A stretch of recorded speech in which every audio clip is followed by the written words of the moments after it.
तो इस वीडियो में हम कंपेयर करने वाले हैं दो एसएमई आईपीओ को। पहला हमारा है टेक्निकेम ऑर्गेनिक्स लिमिटेड कंपनी का आईपीओ, दूसरा आईपीओ हमारा है लियो ड्राई फ्रूट्स एंड स्पाइसेस का आईपीओ। तो यह आईपीओ हमारा आज से खुला है, जबकि टेक्निकेम ऑर्गेनिक्स का आईपीओ हमारा कल से खुल चुका है। दोनों ही कंपनी क्या बिजनेस करती है, उनके फाइनेंशियल्स क्या है, उन दोनों को हम आपस में कंपेयर करेंगे। इस कंपनी के फाइनेंशियल काफी अच्छे हैं, किसके खराब हैं, दोनों में से अगर आईपीओ एक अप्लाई करना तो किस आईपीओ को हम अप्लाई करें, किसको अवॉइड करें, और दोनों में से किसका ग्रे मार्केट प्रीमियम कितना चल रहा है, ये सारी ही बातें मैं इस वीडियो में कवर करने वाला हूं।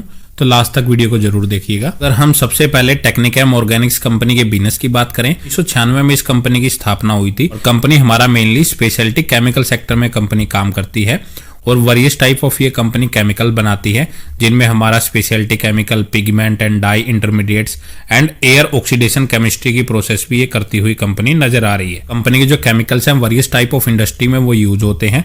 वो coating, pharma, dye, pigment and speciality chemical sector में वो इसके केमिकल यूज होते हैं। और कंपनी चाइना के साथ साथ 11 कंट्रीज में भी अपने मटेरियल को एक्सपोर्ट करती है।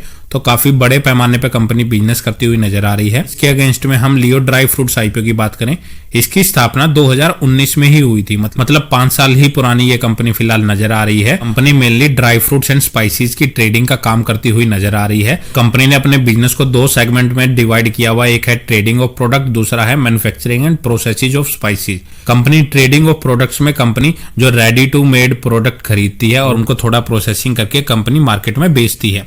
दूसरा है मैन्युफैक्चरिंग, जो स्पाइसेस वगैरह कंपनी ये बनाती है उनकी फुल मैन्युफैक्चरिंग करती है, फिर उनको प्रोसेसिंग करती है और फिर मार्केट में बेचती है। और अगर हम दोनों कंपनियों के फाइनेंशियल्स की बात करें, पहले मैं टेक्निकेम ऑर्गेनिक्स कंपनी के फाइनेंशियल्स की बात करूं, इस कंपनी का जो रेवेन्यू 2022 में 68 करोड़ था, जो फिर 2023 में गिर के 51 करोड़ और 2024 में वो गिर के लगभग 47 करोड़ के आसपास रह चुका है। और कंपनी की प्रॉफिटेबिलिटी देखें तो वो 3.5 करोड़ 2022 में कंपनी का प्रॉफिट था और 2024 में 4.5 करोड़ के आसपास कंपनी का प्रॉफिट रहा।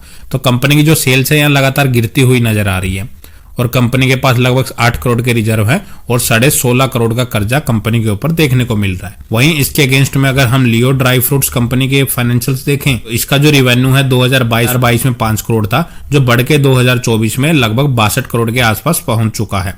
और कंपनी की अगर हम प्रॉफिटेबिलिटी भी देखें तो 7 लाख का प्रॉफिट 2022 में था, जो बढ़ के 6 करोड़ के आसपास हो गया है 2024 में। और कंपनी के पास लगभग 23 करोड़ के रिजर्व हैं और लगभग 17 करोड़ का कर्जा इसके ऊपर देखने को मिल रहा है। तो लियो ड्राई फ्रूट जो कंपनी है उसका जो रेवेन्यू और प्रॉफिट ग्रोथ अगर बात करें तो वो काफी बेटर नजर आ रहे हैं टेक्निकेम ऑर्गेनिक्स लिमिटेड कंपनी से। और अगर हम दोनों की मार्केट कैपिटलाइजेशन की देखें तो वो दोनों आसपास ही नजर आ रही है। दोनों की मार्केट कैप जो हमारे टेक्निकेम है उसकी 95 करोड़ और लियो ड्राई फ्रूट्स की लगभग 93 करोड़ के आसपास मार्केट कैप नजर आ रही है। अगर हम वैल्यूएशन वाइज दोनों को कंपेयर करें, लियो ड्राई फ्रूट्स कंपनी जो है वो 14 के मल्टीपल पी पे अपने आईपीओ को लेके आ रही है। वहीं अगर हम इसके अगेंस्ट में टेक्निकेम ऑर्गेनिक्स आईपीओ की बात करें तो कंपनी 20 के मल्टीपल पी पे अपने आईपीओ को लेके आ रही है। वैल्यूएशन वाइज जिसकी चीपेस्ट लग रही है वो लियो ड्राई फ्रूट्स की मेरे को वैल्यूएशन थोड़ी ज्यादा चीपेस्ट लग रही है as compared to Technichem Organics के। तो लियो ड्राई फ्रूट्स आईपीओ की बात करूं, यह कंपनी लगभग 25 करोड़ का इशू साइज लेके आई है और सारा का सारा फ्रेश इशू के जरिए मार्केट से रेज कर रही है। और इसके अगेंस्ट में अगर मैं टेक्निकेम ऑर्गेनिक्स लिमिटेड कंपनी के आईपीओ की बात करूं तो यह कंपनी भी लगभग 25 करोड़ रुपए के आसपास ही अपना इशू साइज लेके आई और यह भी फ्रेश इशू के जरिए मार्केट से पैसा रीच कर रही है। तो दोनों का जो आईपीओ का इशू साइज है वो लगभग आसपास ही है, दोनों लगभग अप्रोक्स 25 करोड़ का इशू साइज लेके आई है। मतलब यहां से जो पैसा कंपनियों के द्वारा रेज किया जाएगा वो सारा का सारा कंपनियों के ऊपर ही यूटिलाइज किया जाएगा। तो यह एक अच्छी बात देखने को मिल रही है दोनों ही कंपनियों में। और इसके अगेंस्ट में अगर दोनों का ग्रे मार्केट प्रीमियम देखें तो जो हमारा टेक्निकेम ऑर्गेनिक्स लिमिटेड कंपनी है इसका ग्रे मार्केट प्रीमियम लगभग 27% के आसपास चल रहा है, जबकि इसके अगेंस्ट में अगर हम लियो ड्राई फ्रूट्स की बात करें उसका ग्रे मार्केट प्रीमियम 0% के आसपास चलता हुआ नजर आ रहा है।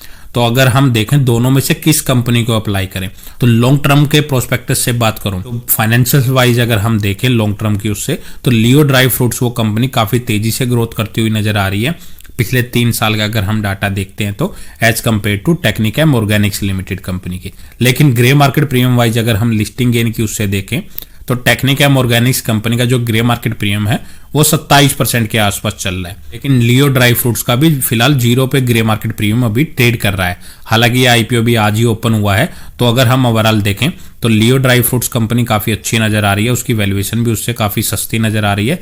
दोनों की मार्केट कैप आसपास ही है, लगभग 100 करोड़ से नीचे की दोनों मार्केट कैप है और दोनों 25 करोड़ के आसपास इशू साइज लेके आए हैं। लियो ड्राई फ्रूट्स अभी आईपीओ 2 दिन और खुला है, लास्ट डे के दिन आप इसका वेट कर सकते हैं। अभी लास्ट डे तक इसका ग्रे मार्केट प्रीमियम अगर अच्छा सब्सक्रिप्शन होता है वो एक्टिव होता हुआ नजर आ सकता है, तो फिर उसके बाद अपना डिसीजन ले सकते हैं। फिलहाल लॉन्ग टर्म के प्रोस्पेक्टस से बात करूं तो टेक्निकैम को तो लॉन्ग टर्म के लिए आप अवॉइड ही करें तो बेटर रहेगा।